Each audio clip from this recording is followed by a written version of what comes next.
Quelqu'un qui courait après le banquier. Maintenant, l'argent court après, il dit non, je ne veux pas. Le Seigneur va le faire dans ta vie. Amen. Ça ne s'est pas arrêté là. J'ai dit, tout part de la décision. Tout part de la décision. Ça ne s'est pas arrêté là. Le Seigneur m'a dit, mais attends, mais crée un logiciel, crée une application. Les choses ont changé, les gens auront besoin de l'application. Et je me suis mis sur le projet. Et vous dites, c'est pas facile. Hein? Ceux qui disent que non, je n'ai pas assez de temps, je n'ai pas assez d'énergie, j'ai dit, prends la décision. Parce que si on dit temps là, je suis bien placé pour vous dire, c'est compliqué. Mais, je me suis mis sur le projet. Je me suis entouré de gens. À un moment donné, ça a bloqué. Et à un moment donné, j'étais un peu découragé. Mais en ce moment, le Seigneur m'a donné encore une idée. Le Saint-Esprit, mes frères. Et l'idée qu'il m'a donnée, il m'a fait penser à quelqu'un. Et je vous dis, quand j'ai sollicité cette personne, on a travaillé. Ce à quoi moi, je n'ai même pas pensé en termes de développement. Le gars m'a donné des idées. Et on a travaillé. Demandez à ma femme, des fois à 2h du matin. Mes frères, vous voulez vous libérer de la servitude financière, vous devez bosser. Vous devez vous sacrifier. Vous savez, quand nous voyons les riches, le problème c'est que nous ne voyons pas les moments où ils se sacrifient. C'est quand on voit les fruits, on pense que c'est facile. Je vous dis, il n'y a pas de réussite sans sacrifice. Et je l'ai compris à travers ce processus-là. À 2h du matin, on s'appelait. J'appelle le gars, il a dit oui, j'ai fini, il m'envoie. Je dis ok, je travaille dessus. Je finis, je lui envoie. On fait. Et au moment où le temps passait et qu'on arrivait à un moment où on risque de rater de l'argent. Parce qu'on voyait l'argent. Quand je vois l'application, je vois l'argent. J'ai dû travailler de hier à aujourd'hui. C'est-à-dire que je me suis réveillé aujourd'hui, je suis allé au boulot, je suis rentré, j'ai déposé mon sac et je me suis mis parce qu'il fallait que ça finisse. Et j'ai travaillé jusqu'au lendemain. Et le lendemain, j'ai pris la route pour revenir à Lomé. Je n'étais pas à Lomé. Mes frères, vous allez souffrir dans la cachette. Mais vous allez sourire dehors. Mais si vous voulez sourire dehors, sans souffrir dans la cachette, vous allez pleurer dans la cachette.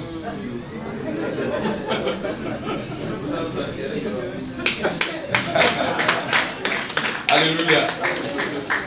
Donc, cette application, imaginez, son prix est de 2 500 000.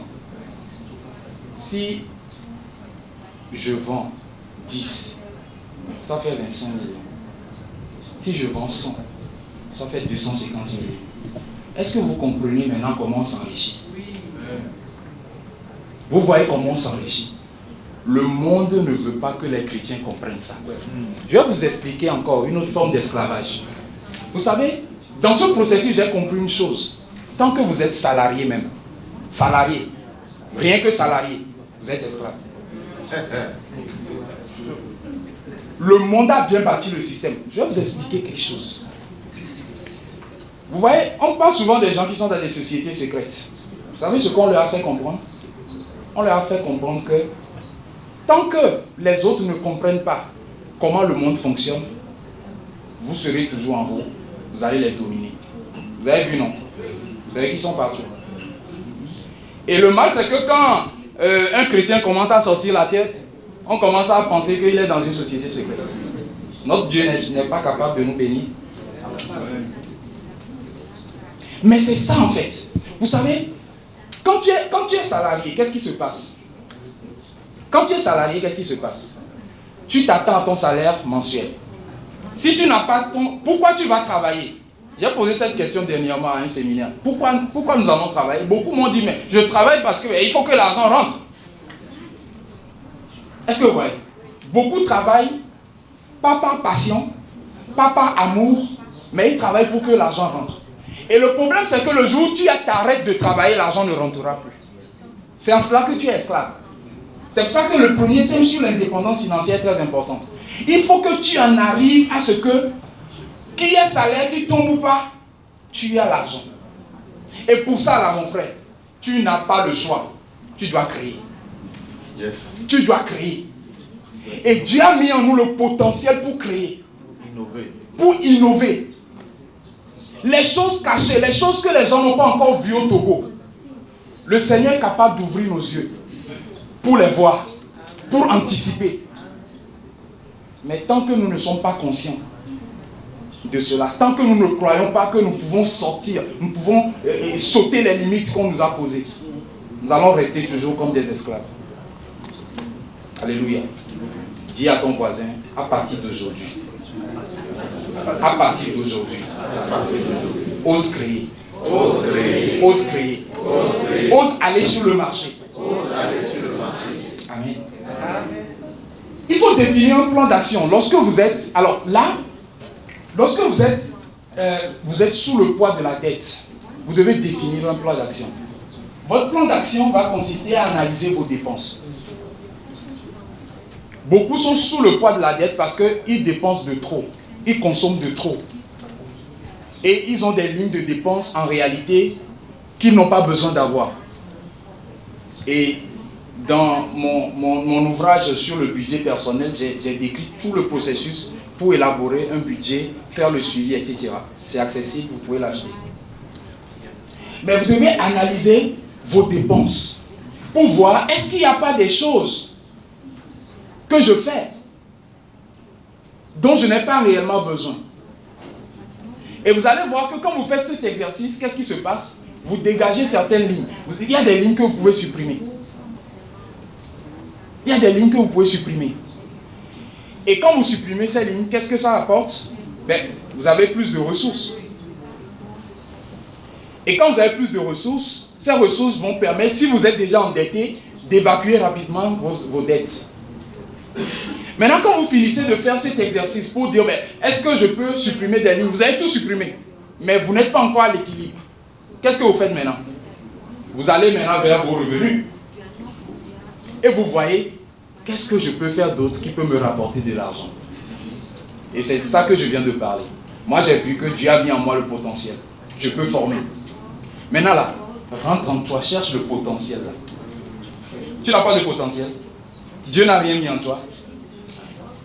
Monétisez vos talents, mes frères. Monétisez vos talents. Il y a une différence entre le travail que tu fais et le talent que Dieu t'a donné. Il y a des gens qui ont la chance de mettre le tout ensemble. Vous voyez? Par exemple, un footballeur. Il a un talent de footballeur. Il est passionné pour le foot. Il en fait en même temps son travail. N'est-ce pas? Il en fait en même temps son travail. Et lui, quand il fait ça, il travaille avec son talent. Et il gagne beaucoup d'argent. Mais nous avons des talents que peut-être nous ne pouvons pas utiliser dans le cadre de notre travail. Mais je voudrais que vous compreniez que Dieu ne met rien en nous gratuitement. Tout ce que Dieu a mis en toi, tu peux le transformer en argent. Comprenez ça. Tout ce que Dieu a mis en toi. Est-ce que tu as le talent de chanter? Tu peux le transformer en argent. Est-ce que vous voyez? Est-ce que tu as le talent de conseiller les gens? Tu peux le transformer en argent. Est-ce que quand tu vois les gens, quand tu vois quelque part qui est sale, tu as envie toujours de mettre de l'ordre? Oh, ça c'est de l'argent. C'est ton argent ça. Alléluia. Le problème c'est que nous ne prenons pas conscience que c'est ça notre argent. Dieu veut nous bénir, mes frères. Mais nous cherchons la bénédiction ailleurs. La bénédiction en nous. Alléluia. Il faut faire ressortir le dépôt que Dieu a mis en toi. Que le monde voit ce que Dieu a mis en toi. Alléluia. Donne au monde ce que Dieu a mis en toi. Et le monde va te gratifier avec de l'argent. Est-ce que vous comprenez ça? Donne au monde ce que Dieu a mis en toi. Et le monde va te gratifier avec de l'argent. L'argent coule. C'est à toi de le saisir. Alléluia. Si vous voulez vivre de façon équilibrée, évitez l'endettement. Vous savez, il y a un auteur qui a dit, l'essentiel, ce n'est pas ce qu'on gagne, mais ce qu'on arrive à garder.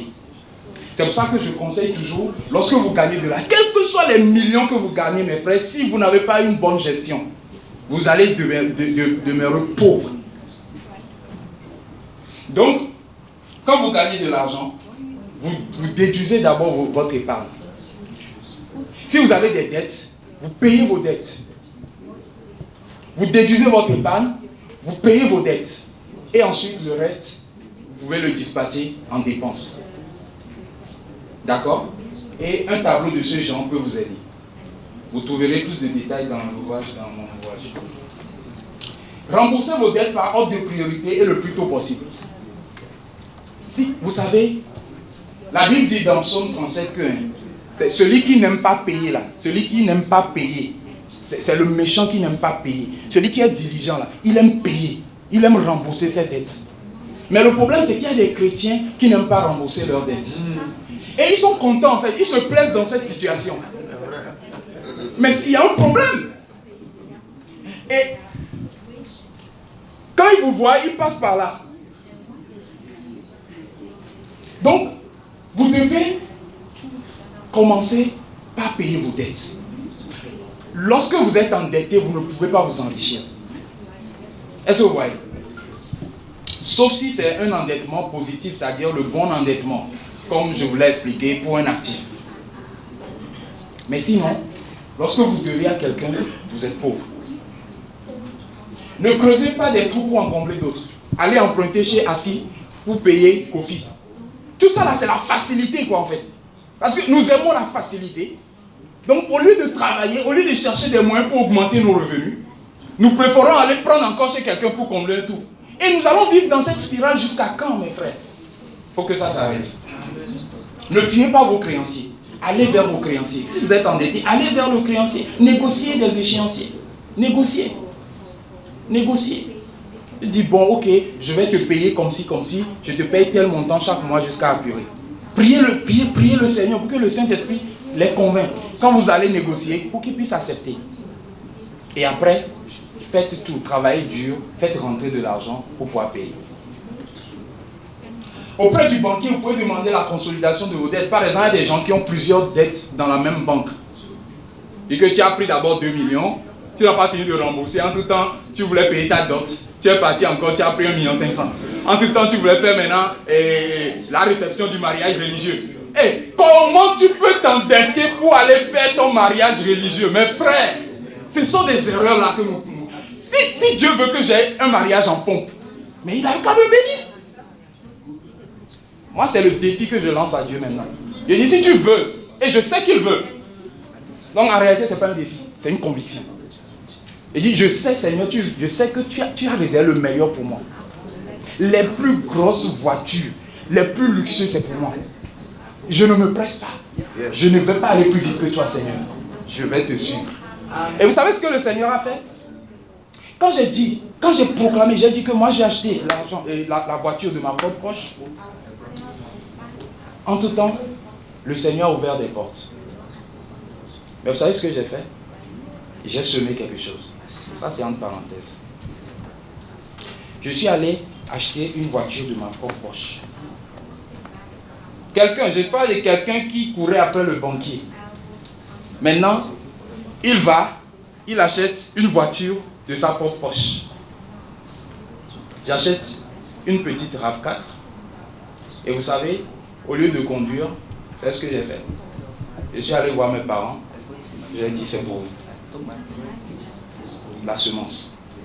Mais ça, c'est une parenthèse. Mais je donne ce témoignage pour que vous compreniez qu'on peut passer de la servitude. Ça y est, c'est possible. Je ne suis pas en train de vous raconter une histoire. Et les parents sont fiers. Ils sont contents. Et quand ils roulent ça, ils arrivent quelque part. Comme c'est un peu fumé là, ils descendent la vitre pour dire. Et comme les gens ne savent pas qu'ils ont un véhicule comme ça, mon papa il a sa vieille Benz qui le dérange depuis toujours.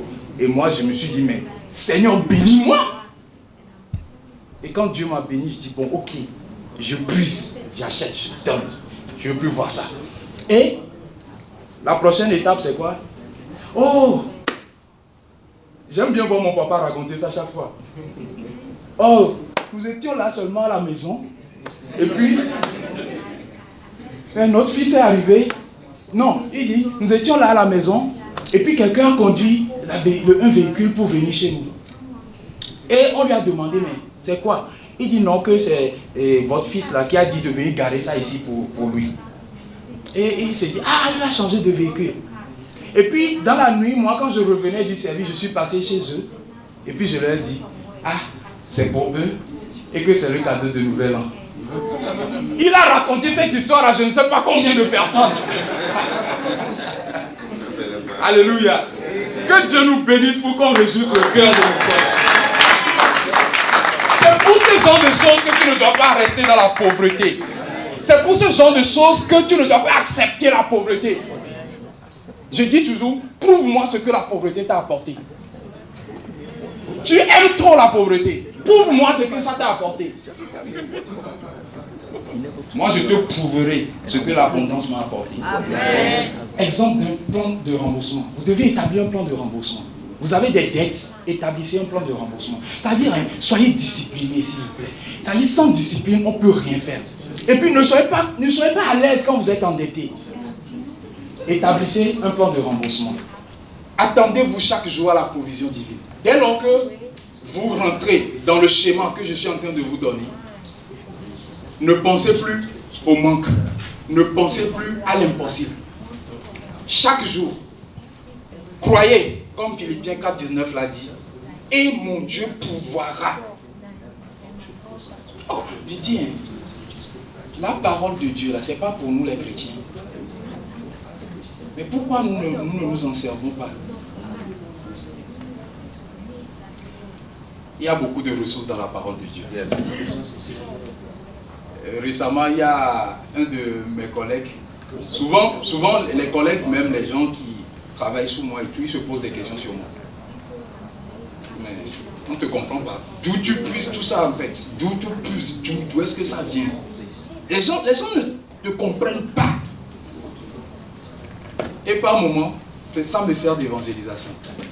Et par moment, je les prends. Et que des fois même, je fais exprès. Et on travaille sur un truc, et ils ont vu encore la lumière. Et puis après ça, j'enchaîne avec la parole de Dieu. Et je leur dis, est-ce que tu as un maître? Ils commencent à parler aux sectes. Je dis, tu sais comment je fais?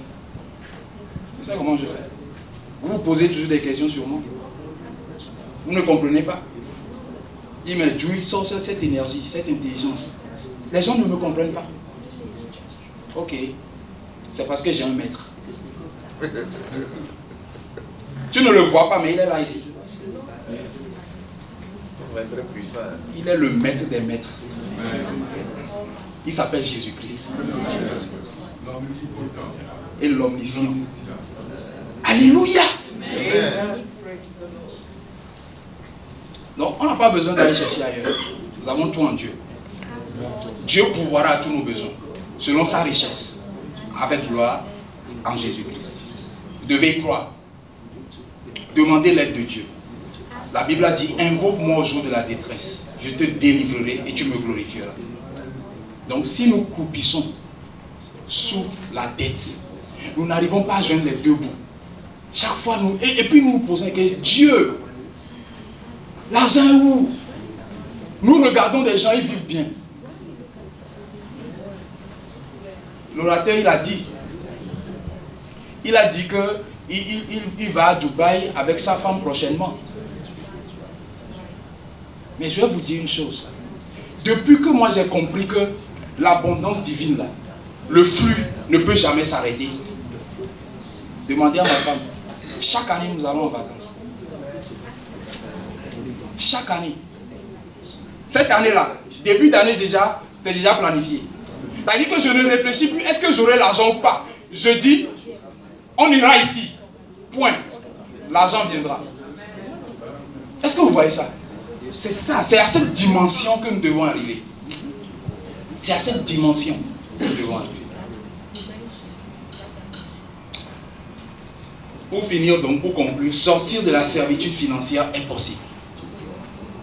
Sortir de l'esclavage financier. Ne pas arriver à joindre les deux bouts. Ne pas être coupé sous le poids de la dette.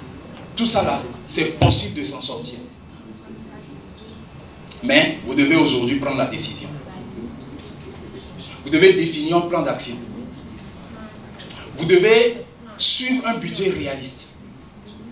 Vous devez croire désormais totalement en la capacité de notre Dieu à pourvoir à vos besoins. Et Deutéronome 15, verset 6 nous dit: l'Éternel ton Dieu te bénira. Je veux que chacun note ce verset-là. Et si tu veux, va coller ça dans ta chambre. L'Éternel ton Dieu te bénira, comme il te l'a dit. Tu prêteras à beaucoup de nations. Amen. Oh, je n'entends pas d'amen. Amen. Tu veux toujours aller en prêter. Tu prêteras à beaucoup de nations. Je n'ai pas entendu. Amen. Et tu n'emprunteras point. Amen. Tu domineras sur beaucoup de nations. Et elles ne domineront point sur toi. Amen. Que le Seigneur bénisse. Amen.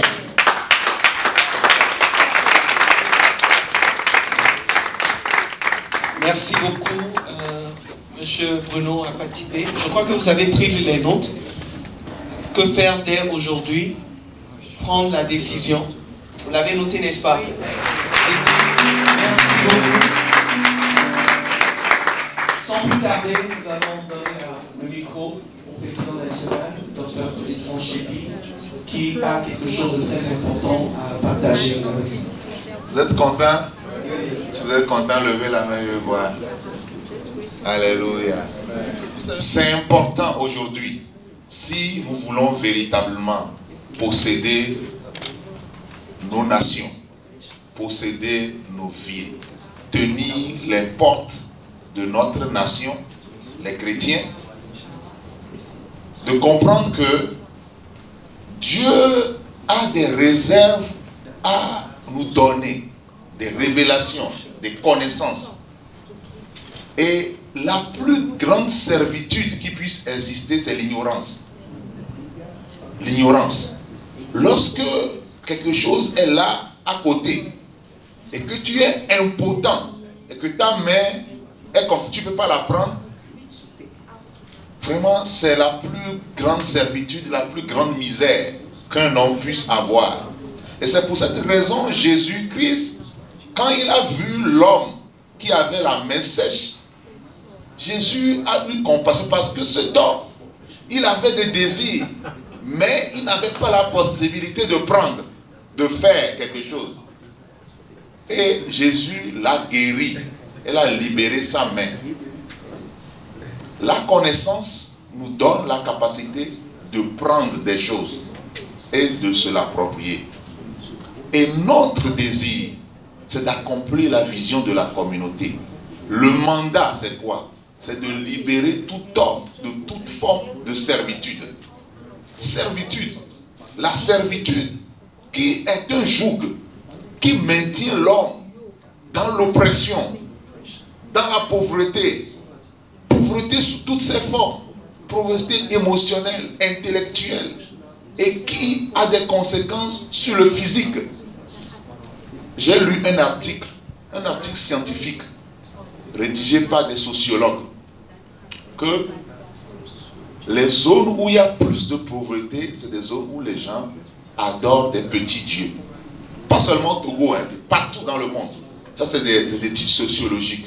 Et au Togo ici, vous allez remarquer, là où on fait l'idolâtrie, on adore vaudou, la pauvreté est là. Notre Dieu, le Dieu qui a fait le ciel et la terre, est un Dieu bon. Et c'est ce Dieu-là qui délivre de la pauvreté. Et vous devez être convaincu de ça, que je ne vais pas être chrétien en train d'adorer le Dieu grand et devenir et demeurer dans la pauvreté. Et c'est pour cette raison, avant que nous partions à la pause, je vais lancer un petit appel et on va prier. Hier, on avait commencé quelque chose. Et j'avais donné un petit témoignage ici. Si je n'avais pas le Saint-Esprit, j'allais suivre ce mauvais homme. Parce que je veux gagner de l'argent. C'est un monsieur qui m'a proposé de faire du business. Et je connais des gens qui ont fait ça. Moi, je connais des gens qui ont fait ça. Mais arriver à la maison parce que je connais Jésus et que le Saint-Esprit est en moi, lorsque j'étais en train de prier, le Saint-Esprit m'a dit, Chépi, ça, si tu fais ça, on va t'emprisonner. Et effectivement, pour ceux qui n'étaient pas là hier, cette personne, 3 ans plus tard, a été emprisonnée.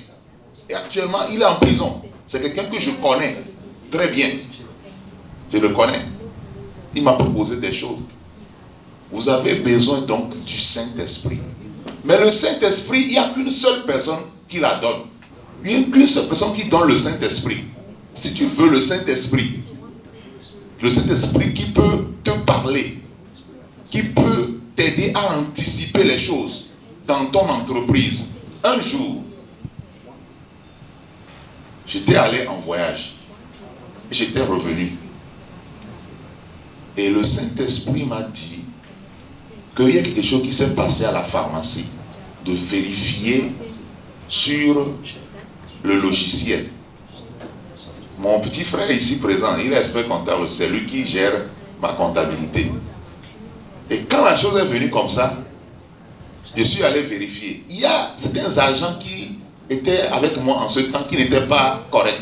Ils ont modifié les prix. Il y a un pharmacien qui est ici, notre président de l'ordre des pharmaciens, il est ici. L'agent a modifié des prix dans le logiciel. Je ne sais pas comment il a fait. Et il vendait et il prenait la différence. Ouais. Il a fait ça, j'étais en voyage pendant 2 semaines. Ils ont fait ça pendant les 2 semaines. Et quand je suis revenu, le Saint-Esprit m'a dit qu'on a fait quelque chose derrière toi. Va, regarder ceci, cela. Et quand j'ai vérifié, effectivement, j'ai appelé l'informaticien et l'informaticien est venu et il a confirmé. Or, ce que les agents ne savaient pas, c'est que la machine peut ressortir le nom de celui qui a fait la manœuvre. J'ai demandé pour que si au moins ils sont honnêtes, on va les pardonner et on va arranger. Dites-moi, oh, Bélé, oh, docteur, non. Et j'ai dit, ok, j'ai appelé l'informaticien, on a imprimé les choses, et on a dit, mais c'est qui ça? Et c'est là où il a commencé par pleurer. Il a pleuré et je me souviens, en ce moment, mon petit frère était rentré, ça fait pas longtemps. On l'a renvoyé en même temps. Il est venu avec sa femme, ses enfants, pleurer devant lui pour qu'on le libère, pour qu'on le reprenne. Je m'arrête là. Pour vous dire quoi? Pour vous dire que, professionnel que vous êtes, vous avez besoin du Saint-Esprit. Je vais dire encore ceci. Un jour, j'avais eu un différend avec mon épouse. Et nous étions en train de discuter sur quelque chose. Elle avait un avis, moi aussi j'avais un avis. Un jour, on était dans la voiture. Et puis, quelqu'un a parlé sur la JVA. Et il a répondu à la question. Et elle aussi était d'accord. Moi aussi j'étais d'accord. Le Saint-Esprit qui parle. Il parle. Si tu es ici ce midi et que tu n'as pas encore expérimenté ce que nous sommes en train de dire, rentrer dans la dimension de l'abondance, dans la dimension du miracle, pour pouvoir profiter de l'œuvre de nos mains, tu as besoin d'abord du Saint-Esprit. Alors que nous avons la tête baissée et que nous tournons nos regards vers Jésus et nous sommes dans la dispensation du Saint-Esprit, nous sommes dans la période du Saint-Esprit et c'est le Saint-Esprit qui dirige le monde et qui dirigera le monde jusqu'à le prochain retour de Jésus. Et que tu veux rentrer maintenant dans la communion du Saint-Esprit, tu veux toi aussi recevoir ce don.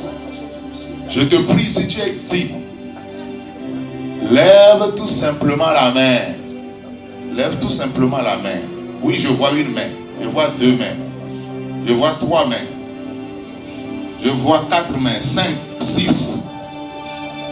sortez, venez me saluer. Et lorsque ma main vous touchera, le sang de Jésus va vous toucher. Le Seigneur m'a dit que chaque fois quand je toucherai quelqu'un, le sang de Jésus va le toucher. Ce sang-là est capable de libérer et de t'introduire dans une nouvelle vie. Une nouvelle vie. Les yeux fermés. Et nous sommes en train de chanter. Laisse-le venir, laisse-le venir. Venir. Laisse-le venir. Alléluia.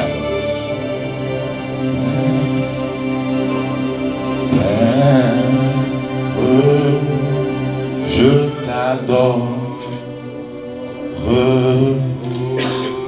Je te donne ma vie.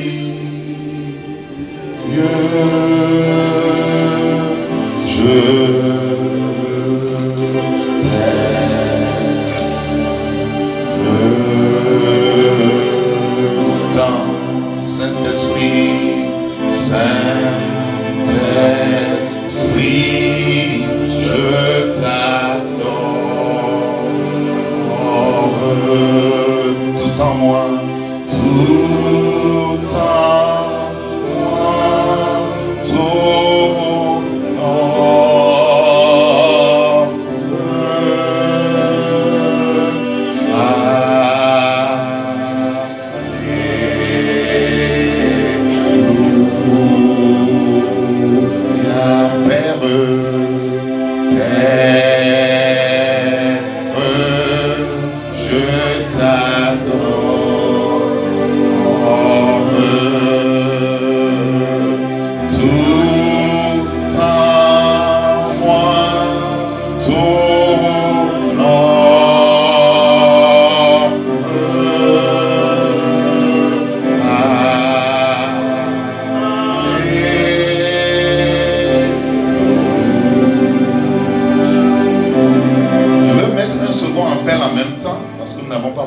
Le Saint-Esprit demande, tu n'as pas pu consacrer tes revenus, ton travail à Dieu, et tu n'arrives pas à donner dans l'œuvre de Dieu, et l'ennemi te combat et combat tes finances, et tu as beaucoup de combats, de luttes dans ta vie financière, et tu voudrais que le Seigneur te restaure.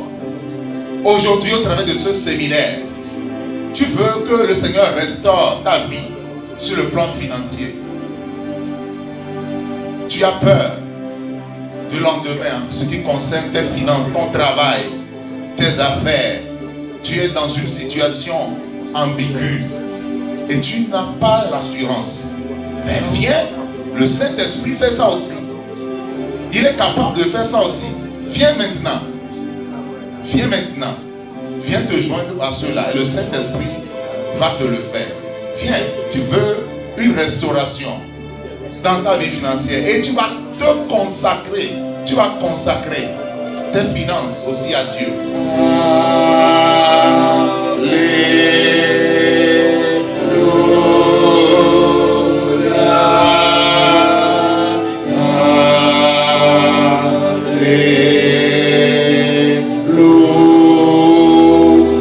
Levez les mains légèrement vers le ciel et chantez Alléluia.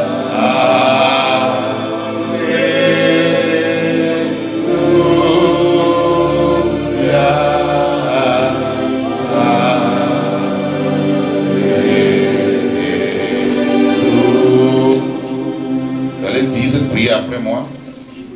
Seigneur Jésus, tel que je suis, je viens à toi. Ce matin, lave-moi de tout péché. Lave-moi de toute forme de résistance. Comme le ciel est éloigné de la terre, éloigne de moi mes fautes et ouvre-moi le ciel. Inscris mon nom dans le livre de vie afin que je devienne ton enfant. Je cède tout contrôle sur mes finances. Je cède tout contrôle sur ce que je gagne. Je cède tout contrôle sur mes affaires. Maintenant, je vais prier pour vous. Et le Saint-Esprit va vous toucher. Brother. Le Saint-Esprit va vous toucher. Tout lien ne peut résister devant Jésus-Christ de Nazareth. Qu'il soit spirituel, financier, les liens ne peuvent pas tenir. Et c'est pour cette raison que nous organisons ces programmes. Saint-Esprit, touche maintenant et libère. Saint-Esprit, fais du bien. Touche maintenant. Saint-Esprit, maintenant.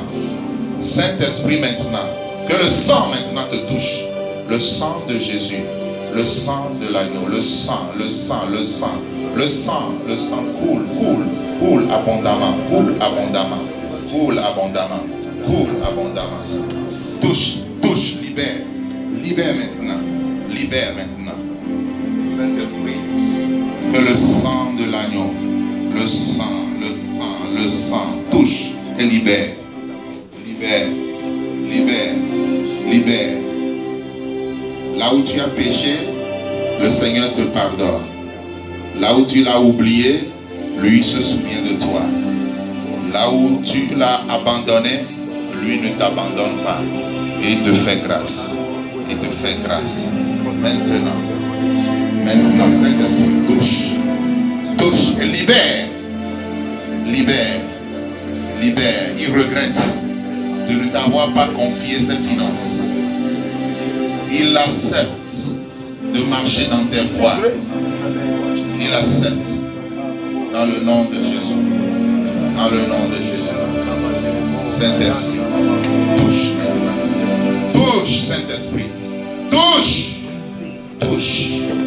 Touche, Saint-Esprit. Dans le nom de Jésus. Touche. Touche, Saint-Esprit. Touche et fais du bien. Saint-Esprit, fais du bien. Fais du bien. Tout lien. Maintenant, Seigneur, consacre ses finances à toi. Là où la clé de son avenir a été enfermée, nous libérons cela. Seigneur, nous prions. Là où sa destinée est enfermée, le sang maintenant. Le sang de Jésus. Le sang de Jésus. Le sang maintenant. Le sang de Jésus. Le sang. Le sang de Jésus. Le sang. Le sang de Jésus. Alléluia.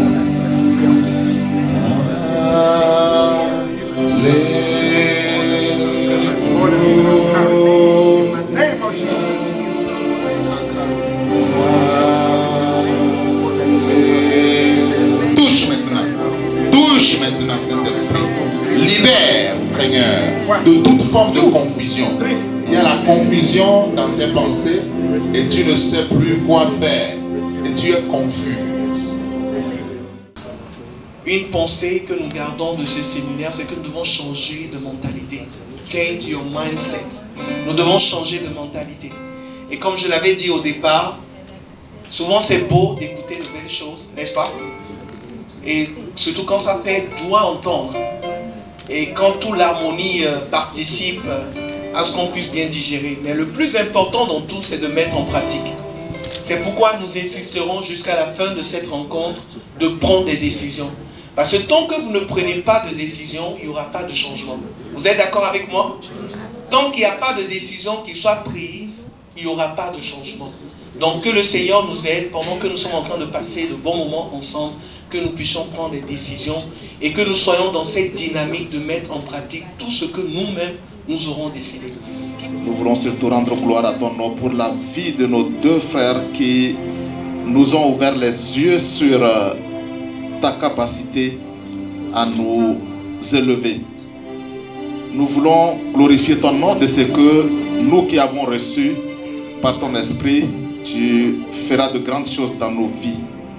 Maintenant que nous allons prendre cette pause, nous voulons te confier tout ce que nous allons partager Et nous rendons gloire à ton nom de ce que tu nous béniras à travers ce partage. Gloire à ton saint nom, au nom de Jésus. Amen.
Je pensais qu'il était ici. Non, non, non, il n'est pas ici.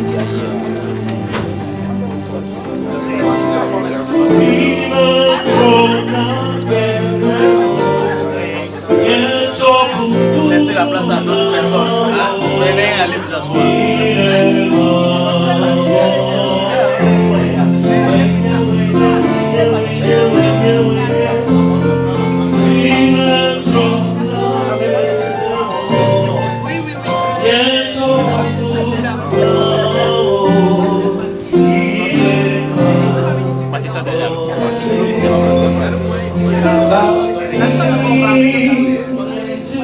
Parce que j'en avais déjà fait.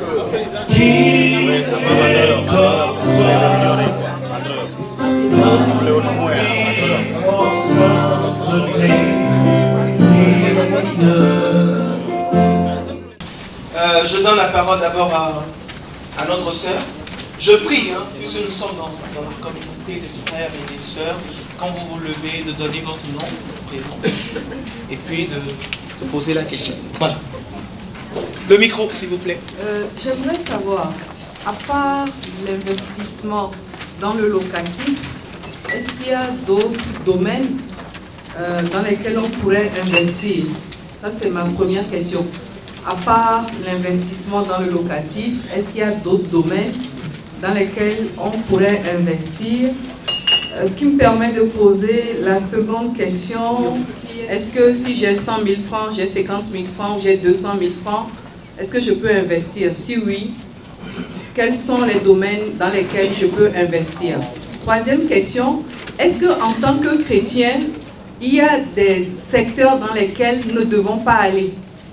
Est-ce qu'en tant que chrétien, nous pouvons investir partout, nos limites? Ou est-ce qu'il y a véritablement des endroits où nous ne devons pas aller parce que l'argent n'est pas clean là-bas, etc., etc. Merci. Bonjour, je suis Josué Diongo. Merci. Je voudrais poser deux questions. La première question, c'est un peu sur la répartition du salaire par rapport à l'orateur Paul. Je n'avais pas bien saisi les 70% qui restaient, 10, 20 et 70. Bon, c'était un peu rapide, donc je voudrais qu'il essaie de mieux nous expliquer ça. Maintenant, ma deuxième question, c'est pour le second orateur. C'est sur l'investissement, c'est-à-dire essayer d'acquérir des biens immobiliers. Donc, par rapport à l'exemple qu'il a donné sur l'achat d'une voiture et qui n'était pas, qui était l'acquisition d'un passif, je voudrais qu'il m'explique mieux entre construire une maison et acheter une maison. Qu'est-ce qu'il recommande? C'est-à-dire, est-ce qu'il a une préférence? Est-ce qu'il peut nous expliquer mieux en quoi l'un représente un avantage sur l'autre? Est-ce qu'il y a du passif dans l'achat d'une maison ou dans la construction d'une maison? Je ne sais pas si c'est... Moi, je veux bien comprendre la différence entre les deux. Est-ce qu'il y a un risque d'acquisition de passif dans les deux cas? Bonjour, je m'appelle Dari Satou. Je voulais juste savoir par rapport à la question des actifs. Quelle est la priorité entre la construction, par exemple, de la maison résidentielle et la maison locative? Ici, un jeune, je ne commence pas à travailler. Vous me conseillez, par exemple, de construire une maison que je loue ou la maison que je dois habiter? Merci. J'ai deux questions posées. La première question déjà anticipée par mon prédécesseur. Ça concerne les 70%. C'est pour M. Paul. Et la seconde question concerne l'endettement. L'orateur nous a montré deux types d'endettement. L'endettement pour acquérir actif et passif. Et il nous a recommandé de ne pas nous s'endetter pour acheter passif. J'aimerais en savoir, nous sommes là pour nous s'entraider. C'est juste une question pratique. Prenons le cas si je veux faire un endettement pour financer une étude, ou soit je suis là, une famille, un membre de ma famille est gravement malade et on m'appelle et je dois intervenir. Et à ce moment précis, je n'ai pas de la liquidité.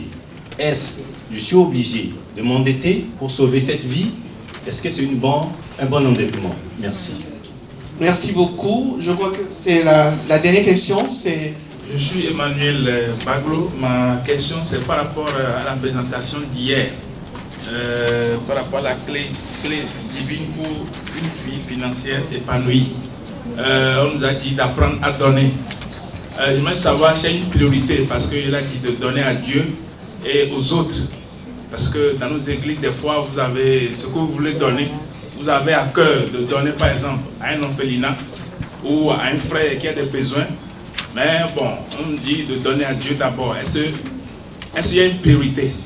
Yeah, on the 10, 20, 70, I think about 2 or 3 people asked, so I want to focus more there. Concernant le principe des 10%, 20%, 70%, je pense que 2 à 3 personnes déjà ont posé la question. Je vais mettre beaucoup plus d'emphase là-dessus. So the concern is that if you are not careful, immediately the salary comes in, there is so many things that you would have to settle. Your landlord, electricity, water bill, you have to buy fuel, so many things come up. Ce qui se passe, c'est qu'à la fin du mois, lorsque le salaire tombe, il y a beaucoup de dépenses auxquelles nous faisons face. Il y a les frais d'eau, d'électricité, il y a les frais de téléphone, il y a les différentes dépenses, il y a beaucoup de charges qui s'exposent à nous, auxquelles nous devons faire face. So my recommendation is pay your tithe of 10%, but the salary that has come in, minimum 20% is for yourself and for your future. Alors ma recommandation, c'est que les 10%, les 10 premières pourcents, c'est notre dîme. Payez la dîme à votre pasteur. Et les 20% qui suivent, vous devez essayer du salaire épargner 20% pour votre économie, pour votre épargne. Then the 70% left will be for the landlord, the water company, electricity, food, school fees, all that ends up in the 70%. Et dans les 70% restants, vous devez l'épargner pour pouvoir faire face au loyer si vous êtes dans une maison de location, payer les différents frais d'électricité, d'eau, de téléphone et autres charges, les frais de scolarité pour vos enfants. I must say that it is not going to be easy. Je dois dire que ce ne serait pas chose facile.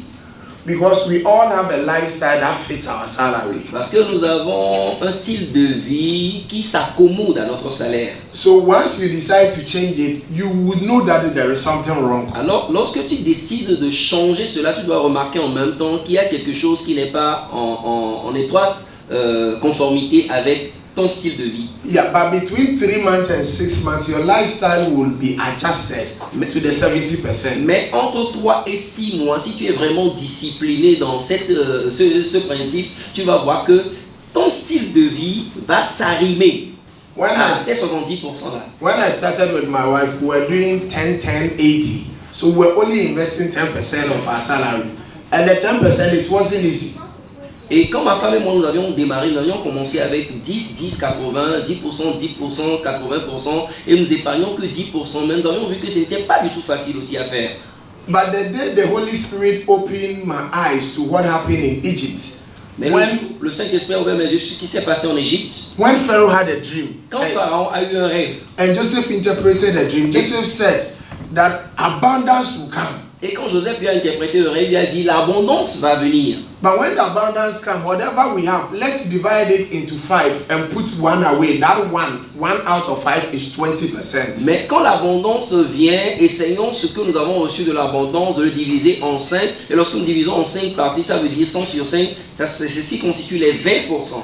And he said, when the difficult time comes, that 20% will take care of us. Et il dit, lorsque les temps difficiles vont arriver, ces 20% là que nous aurons épargnés prendront soin de nous.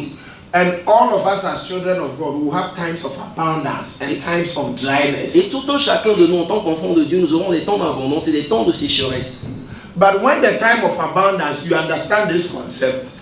When the time of dryness comes, you will not even know that the time of dryness has come. Alors, en tant qu'enfants de Dieu, lorsque nous comprenons bien ce principe, lorsque le temps d'abondance vient, vous allez passer très calmement le temps d'abondance, et lorsque la sécheresse également vient, vous ne le saurez même pas. So I think the battery is down. Yeah. So if you can do more, I encourage you to do more. We started 10, we moved to 20. Today we do about 50% of our salary, little by little. It won't be overnight.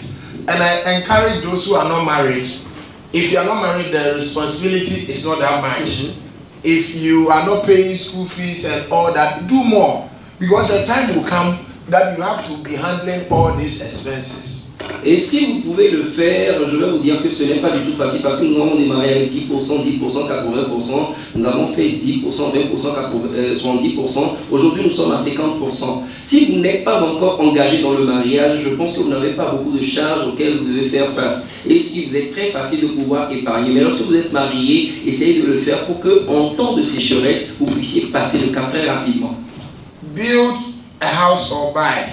Est-ce qu'il est bon de construire une maison ou d'acheter une maison? It's cheaper to build. And I'm talking purely from my experience in Ghana, but we are neighbors, so I don't think the experience will be different. C'est plus facile de pouvoir construire que d'acheter une maison d'une agence immobilière. Je parle sous le contrôle de mon frère parce que je pense que nous sommes des pays frontaliers. La réalité au Ghana doit être presque la même au Togo. And when you are building, you have the opportunity to influence what you want. Et lorsque vous êtes en train de construire vous-même, vous avez l'habileté de pouvoir agir sur ce que vous voulez, le modèle de maison, l'architecture que vous voulez par rapport à l'entrepreneur. Some may want a big bathroom. Et certains aimeront une salle de douche qui vous permet de pouvoir même vous coucher, circuler là-dedans. And some women want kitchen that is like this auditorium. Et il y a des femmes qui aiment même des cuisines qui soient comme cet auditorium. If you are building, you have influence over that. Lorsque vous êtes en train de construire, vous pouvez agir sur la superficie de la douche ou bien de la cuisine. But if you are building and you don't have time, lorsque vous êtes en train de construire que vous n'avez pas du temps, the workers will take all your money. L'entrepreneur va prendre tout votre argent. You buy 5 bags of cement, they will use 2. Vous allez acheter 5 tonnes de ciment, ils vont utiliser 2. So if you decide to be involved. Alors si vous décidez que vous devez construire, soyez impliqué totalement dans la construction. When you are buying, you don't know how the house was built. Lorsque vous êtes en train d'acheter, vous ne savez pas les matériaux qu'on a utilisés pour construire la maison. We bought our house only to realize that a certain part of the house they didn't use iron rods. Nous avons acheté notre maison et c'est après que nous sommes rendus compte que à certaines parties de la maison ils n'ont pas utilisé des bétons de fer, des barres de fer. But it's been plastered and painted nicely. Mais cela a été complètement peint, cela a été complètement enrobé de bois et autres. The final thing I want to say about buying is that sometimes people sell when they are under pressure. So when you are buying, you can also get a very good deal. Ce que je voudrais dire concernant l'achat également, lorsque vous êtes en train d'acheter, il y a certaines personnes, lorsqu'ils veulent vendre, c'est parce qu'ils ont des problèmes qu'ils veulent vendre. Alors vous pouvez faire un très bon deal avec le vendeur. I think I would defer the rest of the questions to my other speaker. If we don't cover all, then you can prompt us to cover. Je pense que je vais passer le micro à mon second intervenant. Et si nous n'avons pas couvert toutes les 5 réponses, je peux encore revenir. Que le Seigneur vous bénisse. Alléluia. Amen. Alors donc comme il a dit, les questions relatives à l'investissement va être abordé dans le sujet qui vient. Alors, la question était, est-ce qu'il faut donner une priorité au résidentiel ou au locatif? C'était ça en matière d'immobilier. Bon, vous savez, si on était sous d'autres cieux, je dirais rapidement locatif d'abord. Parce que tout dépend du contexte. Quand vous allez dans les pays occidentaux, vous allez vous rendre compte que la tendance là-bas, lorsque les gens veulent s'enrichir, c'est de miser d'abord sur le locatif. Parce que le résidentiel est considéré comme un passif. Tout simplement parce que tu t'endettes et c'est toi qui vis dedans. Ça va générer d'autres frais, mais ça ne va rien faire entrer. Donc on considère l'immobilier résidentiel comme un passif. Alors que l'immobilier locatif permet des rentrées qui font que, au finish, comme on le dit, c'est un levier en fait. C'est un levier. Le locatif, c'est un levier. Ça te permet de t'enrichir sans faire tout l'effort que tu aurais fait si on ne t'offrait pas cette possibilité. Et il se fait que, sous d'autres cieux, cette possibilité d'avoir des crédits immobiliers est très accessible. Maintenant, si je reviens au Togo, dans le contexte togolais, déjà, le crédit immobilier n'est pas si accessible. Et généralement, pour avoir accès à ces crédits-là, on va vous demander des garanties hypothécaires. Et comme quelqu'un l'a dit, il faut avoir au moins le foncier pour aller vers la banque et dire bon, je veux bâtir quelque chose dessus. C'est assez difficile dans notre contexte. Et donc dans ce contexte, j'aurais tendance à dire que ce ne serait pas mauvais de commencer par le résidentiel. Tout simplement parce que au Togo, le terrain, il est moins cher. Donc le plus tôt on l'achète, le mieux c'est. Et deuxièmement, dans notre culture, tout le monde a envie d'être chez lui. Et moi personnellement, j'ai commencé par le résidentiel. Donc j'ai construit chez moi. Et aujourd'hui, je suis en train de penser solidement au locatif. J'ai déjà mis en place les mécanismes qui vont m'amener là. C'est-à-dire qu'aujourd'hui, moi, je ne m'inquiète plus pour où est-ce que je vais loger.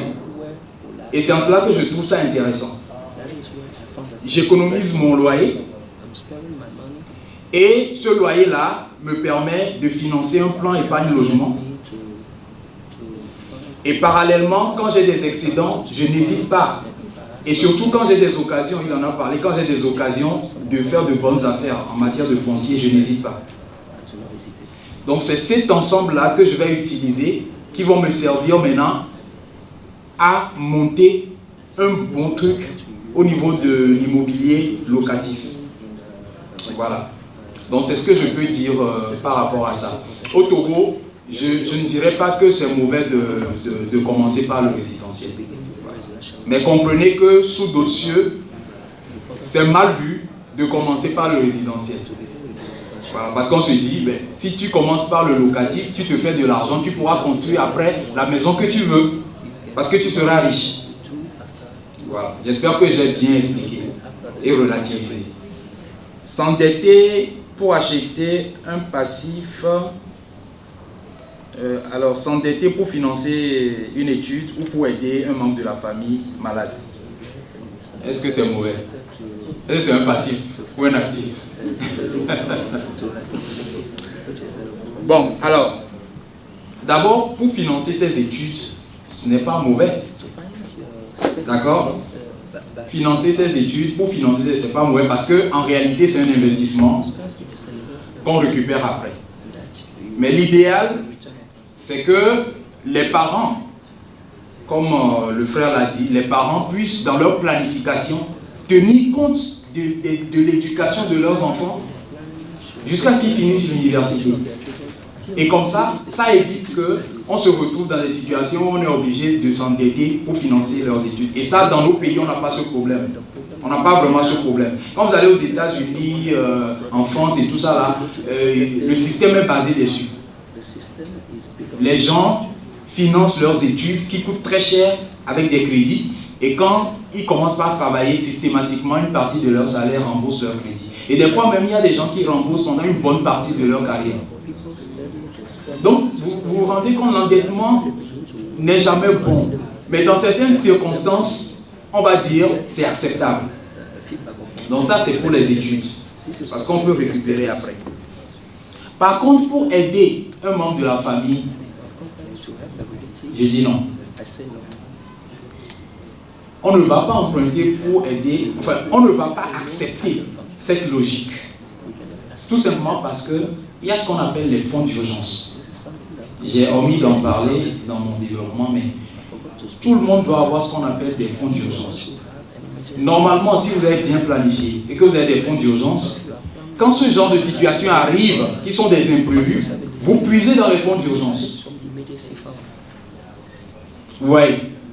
Donc, s'endetter pour aider un membre de sa famille, ça veut dire qu'on n'a pas bien planifié, ça veut dire qu'on ne gère pas bien ce qu'on gagne et qu'on n'épargne rien du tout. Donc moi, je n'approuverai pas cette approche-là. Maintenant, si vous vous retrouvez dans une situation où vous n'avez pas mis en place le mécanisme et que vous êtes obligé de le faire, mais on va voir le bon côté de la chose. C'est pour sauver une vie. On ne va pas vous blâmer pour ça. Because very tricky. Because we will always hear from the pastors that you give to God first. Nous avons écouté de nos pasteurs nous dire que nous devons donner à Dieu premièrement. And it is true. Et c'est une vérité. You see, when you give to an orphanage, you also give into God. Et lorsque vous donnez à un orphelinat, vous donnez également à Dieu. My recommendation is the tithe is non-negotiable. Pay your tithe. Ma recommandation, c'est que la dîme, elle est non négociable. Payez vos dîmes, les 10% de vos revenus. When you finish, because you are a member of a church, and that is where you are getting your spiritual nourishment from. Parce que vous êtes membre d'une église et c'est de là que vous tirez votre sève nourricière spirituelle. It's important to be a contributor to the church. C'est très très important d'être quelqu'un qui contribue à l'avancement de l'église. But beyond the church, mais au-delà de l'église, nothing stops you as you are led. And you see, in all these sessions from yesterday, we keep talking about the Holy Spirit. As you are led to give, nothing should stop you. Voyez, if you are led to give to an orphanage, go ahead. Depuis hier, nous ne manquons de parler de la conduite de l'Esprit Saint. Lorsque vous êtes conduit par l'Esprit Saint d'aller et d'investir dans un orphelinat, faites-le, parce que vous avez la conviction que le Saint-Esprit vous l'a dit. Parce que la Bible dit que tout ce qui n'est pas fait de la conviction est un péché. Sometimes you can even be led to adopt some young boy or young girl in your community whose father lives in a kiosk. Des fois, vous pouvez être dirigé même par l'Esprit Saint d'adopter une jeune fille dont le parent n'a pas la substance financière pour pouvoir subvenir à ses besoins. And see that person through university. Et veiller à ce que cette fille-là continue ses études universitaires. I mean, the most important thing is being sensitive to what the Spirit of God wants you to do. La plupart du temps, la chose la plus importante, c'est d'être sensitif à ce que le Saint-Esprit vous dit. Sensible à ce que le Saint-Esprit people do it for show. Des fois, les gens le font pour faire du show. So people will know that yes, I donated to an orphanage. Oui, je veux donner pour que les gens voient que c'est moi qui ai donné à cet orphelinat. Il n'y a aucune bénédiction en cela. So be led and do it. Alors soyez conduits et faites-le. Si vous êtes inspiré par le Saint-Esprit. Amen. Amen. Est-ce qu'on peut applaudir les orateurs? Moi, je voulais voir ceux qui aimeraient poser. J'ai suivi une conversation fortuitement entre des frères en Christ qui disaient ceci. Ici au Togo, quand vous êtes chrétien, vous n'avez pas accès au crédit parce que tout est bloqué par des gens qui s'entendent pour que les chrétiens n'émergent pas. Et je les ai écoutés discuter pendant longtemps autour de cette question et j'étais quand même un peu... ça m'a fait quand même peur si nous avons ces attitudes-là. Et j'aimerais savoir, de par votre expérience, parce que ce qu'ils disent n'est peut-être pas totalement faux, mais comment nous libérer de tout ça? Et surtout que nous avons d'imminents financiers qui nous entretiennent ce matin. J'aimerais que vous nous donniez un peu votre point de vue. Comment encourager les chrétiens à se libérer et quels sont les moyens que nous nous donnons pour dépasser tout ça? Voilà, merci. Je dis infiniment merci à nos deux orateurs parce qu'ils ont donné quelque chose dont, même c'est qu'à 2 jours passés à l'église, on ne va pas obtenir cela. Donc, merci pour ça.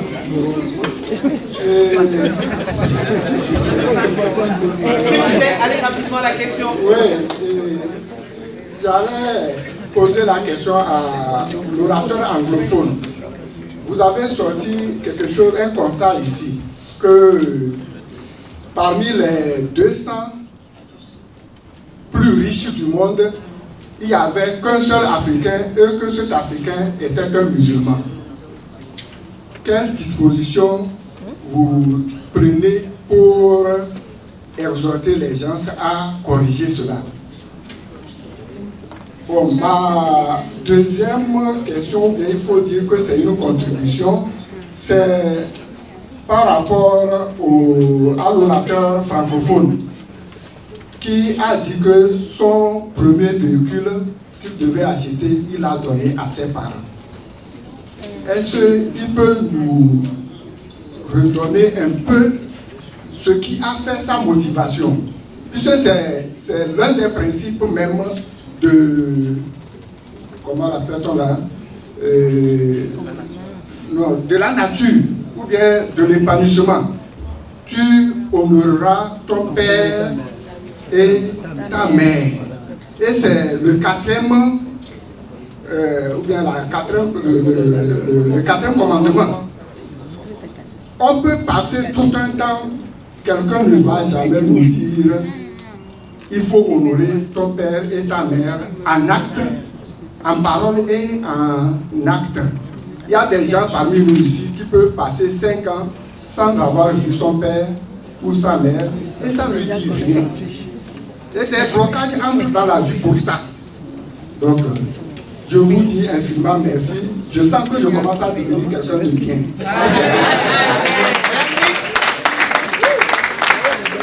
Troisième question.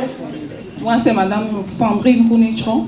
Et ma question, c'est, vous avez aidé les gens, ça va à Monsieur Paul Manté, vous avez aidé les gens à planifier leur retraite. Et concrètement, comment vous avez procédé? J'aimerais savoir. Merci d'avoir aux deux orateurs.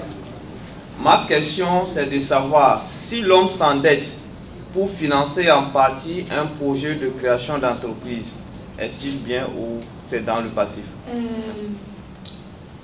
D'après la présentation du deuxième orateur, il nous a vivement déconseillé l'endettement.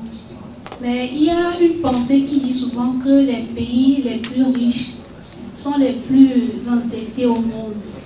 Je voudrais savoir sa position par rapport à cette pensée. Merci. La première question, c'est l'accès au crédit des chrétiens. Donc il paraît que les gens des sociétés secrètes peuvent bloquer des crédits ou des gens qui sont haut placés peuvent bloquer, faire des lobbies en défaveur des chrétiens et qui rendent difficile l'accès pour financer peut-être leur exploitation, leurs entreprises. Je pense que c'est des excuses. C'est-à-dire, quand est-ce que nous allons sortir des excuses? C'est-à-dire, tant que nous restons dans les excuses, rien ne va changer en fait. Les excuses, c'est trop facile. C'est choisir les excuses, les plaintes, sans agir, sans trouver des solutions, c'est la voie royale pour rester dans la pauvreté, pour ne rien changer, ne rien voir changer dans nos vies. Pour moi, c'est des excuses. Maintenant, ce qui est vrai, c'est que le monde aujourd'hui est basé sur le réseautage. Qu'on le veuille ou pas. Qu'on le veuille ou pas, c'est un monde de réseau. C'est le web. C'est un monde de l'Internet. Donc c'est le web qui est en avant. Donc, si nous voulons avoir des accès faciles, il faut comprendre que peut-être ce qui se passe, il faut lire la chose autrement. Ce qui se passe, c'est que les gens se connaissent, ils ont cultivé cette fraternité, ils ont compris qu'il ne suffit pas de se dire Alléluia, Amen à l'église, de sauter, de danser ensemble à l'église, mais que juste quand vous sortez de l'église, il faut commencer par parler à faire. Mon frère, je veux faire ça là, mais appelle l'autre, appelle-lui, je connais telle personne ici. Et c'est ça en fait qui marche. Mais tant que les chrétiens ne vont pas comprendre ça, et que nous les enfants de Dieu, nous n'allons pas former des réseaux professionnels du genre comme Full Gospel. C'est pour ça que pour moi, Full Gospel doit aller au-delà de ce qui se passe là aujourd'hui. Parce qu'on a besoin de toutes ces personnes qui sont chrétiens, qui sont des professionnels. On a besoin d'eux. Il faut qu'on forme une synergie. Vous voyez ça? Pour peser. Donc c'est ce que je pense sur ce sujet-là. Il n'y a aucun blocus, c'est que nous ne nous soutenons pas entre chrétiens. C'est tout. Peut-être aussi que la connaissance qu'il nous faut, nous ne l'avons pas. Ce n'est pas parce qu'on va devant le banquier que le banquier nous donne l'argent. Donc faute de conseiller, les projets échouent. C'est ce que la parole de Dieu dit. Faute de conseiller, les projets échouent. Mais le chrétien, fervent qu'il est, va aller prier, veiller, et puis pense que quand il va se pointer devant le banquier, ça va passer. Non. Il faut un dossier. Il faut un bon dossier. Est-ce que vous voyez? Et parmi nous, il y a des frères qui peuvent nous conseiller sur comment monter le dossier. Et après, il y a d'autres frères qui peuvent nous donner des numéros pour dire appelle telle personne. Et quand nous faisons tout ça, ça va aller. Alors, le président me disait qu'il y a des gens qui ne veulent pas payer le prix pour avoir de bons dossiers. Et qu'on a des experts comptables qui sont là, qui peuvent vous aider. Mais vous pensez que, voilà, vous pouvez le faire tout seul, le Saint-Esprit va vous aider. Ça m'arrange. Bon, donc, pourquoi est-ce que j'ai offert le véhicule? Vous savez, j'ai compris, j'ai suivi un message du pasteur Ivan Castano. Et il a parlé de la semence sacrificielle. Quand j'ai suivi le message jusqu'au bout, j'ai dit non. J'étais boosté. Bon, mes parents, je les aime, je les honore, parce qu'on ne peut pas remplacer les parents. Ça, je n'ai pas besoin de l'apprendre à qui que ce soit. Les parents sont les personnes qui vous aiment de façon inconditionnelle. Donc ça, c'est une chose. Mais l'autre chose, c'est que spirituellement, le fait de semer dans la vie d'une personne, c'est également un levier pour la richesse. Est-ce que vous voyez? Quand vous semez un grain de maïs, ça génère quoi? Un épi. Et c'est une loi universelle. Maintenant, la semence sacrificielle, c'est que toi-même, tu en as besoin. Ce n'est pas parce que tu en as jusqu'à ça verse, tu ne sais pas quoi faire. C'est pas pour ça que tu donnes. Mais tu donnes parce que Dieu te convainc que tu dois donner ça. Et comme je l'ai dit, moi je voyais que c'est un besoin. Et donc quand j'ai acheté, le message que j'ai suivi venant s'ajouter, j'ai dit non, je ne vais pas rater cette opportunité d'attirer vers moi la pluie de la bénédiction. C'est pour ça que j'ai offert le véhicule. Et je vous dis, je ne regrette pas. Parce que j'ai dit à mes parents que je vous donne ça. Ils ont dit, mais toi-même tu voulais changer ton véhicule. J'ai dit, attendez un peu, vous allez voir, Dieu va me donner mon véhicule. Et à l'heure où je vous parle, Mon véhicule est à la porte.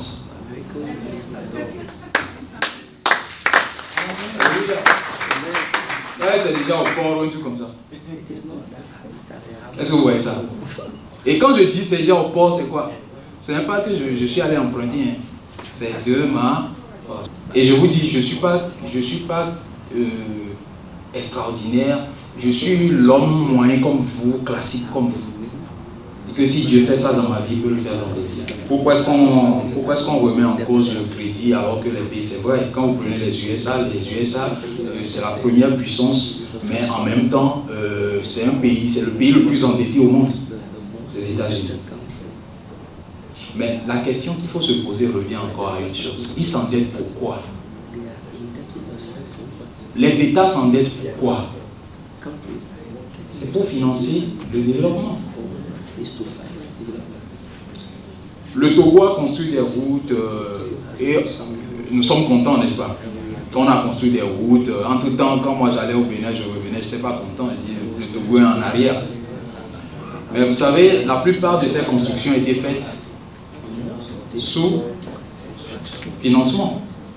Donc le pays s'est endetté pour financer quoi? Des routes qui constituent un des éléments fondamentaux pour le développement d'un pays. Donc là-bas, on ne peut pas dire que c'est un mauvais financement. Et c'est ça que je conseille également. Je dis, endettez-vous s'il le faut, mais endettez-vous uniquement pour financer des actifs. If you're a Christian, you can't have access to debt. Si vous êtes chrétien, vous n'avez pas accès au crédit. The mind is so powerful.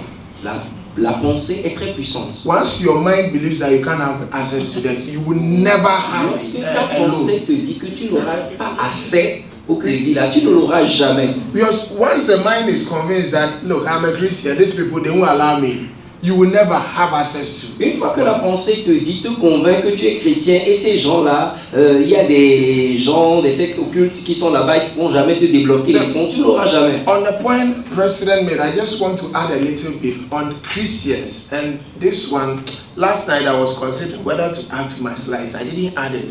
But that, once there is an opportunity, I want to talk about it. The power of networking. Ce que le président dit tout à l'heure, je voulais l'ajouter à mes diapos, mais la fois passée, mais je n'ai pas pu le faire. Mais comme l'occasion me donne de le dire, je vais en parler là rapidement. Pour nous chrétiens, le réseautage.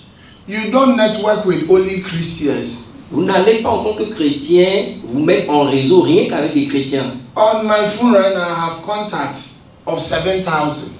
Sur mon portable, 7,000 contacts on this phone. Sur mon portable, j'ai 7000 contacts. Anything I need done at the click of my phone, it must be done. Tout ce dont j'ai besoin tout à l'heure, en un seul clic sur mon portable, je l'ai. Are you with me? Est-ce que vous me suivez? So you need to build. I am the vice president for my own student association. Je suis le vice-président pour l'association de mes anciens étudiants. Chairman of the fundraising committee to go and build a library back in my school. Président pour le comité qui est appelé à construire une bibliothèque dans mon école. Life is not only in church. La vie n'est pas seulement dans les quatre coins de l'église. So build networking. If you have the right networking, some of these things you can get people to do it for free. Alors construisez un réseau et lorsque vous êtes dans ce réseautage-là, vous aurez des gens qui vous aideront à faire ces choses sans que vous n'ayez à dépenser un franc. And networking is not only about what you receive, it's also about what you can give to Et le others. réseautage également ne porte pas sur ce que vous pouvez recevoir, mais ce que vous pourrez investir dans la vie d'autres personnes. A woman asked me to do some work for her on her investment that had been scattered. I did it for her. When I finished, she said, "How much will you charge?" So I won't charge you anything. It's okay. It's free. Il y a une dame qui m'a demandé de pouvoir l'aider concernant un projet qu'elle avait essayé de faire, un projet qui n'a pas marché. Et après avoir fait la chose, la dame m'a dit, combien voudrais-tu que je te paie? Je lui ai dit non, je n'en ai pas besoin. Then she said, "Oh, thank you." Et elle m'a dit merci. I am the director of passports for Ghana. Je suis le directeur du service des passeports du Ghana. Anytime you need a passport, call Tout me. le temps, lorsque tu as besoin de faire du passeport, appelle-moi. And I didn't know that she's I just did it out of goodwill that this woman needs help. Let me help her. Je ne savais même pas la position sociale de cette dame, mais j'ai senti que la dame en avait besoin. Je l'ai aidée juste pour le fait de l'aider. Then I needed to change my wife's passport. Et j'avais besoin de changer, de renouveler le passeport de ma femme. We had shifted from the manual to the biometric passport. Et nous avions quitté l'ancien passeport au passeport digital. So if you needed a passport in Ghana, 6 months, alors, you won't get it. Lorsque tu as besoin de passeport au Ghana, même 6 mois, tu ne l'auras pas. I just called the woman. Alors j'ai appelé la dame. And I decided that I would do it for even all my children. Et j'ai même décidé de faire le passeport pour tous mes enfants. So Wednesday, bring them and bring the form. Elle a dit, et le mardi, amenez votre femme, les enfants et apportez tout le monde. That day on our way, people were discussing on radio. 6 months, I haven't received my passport.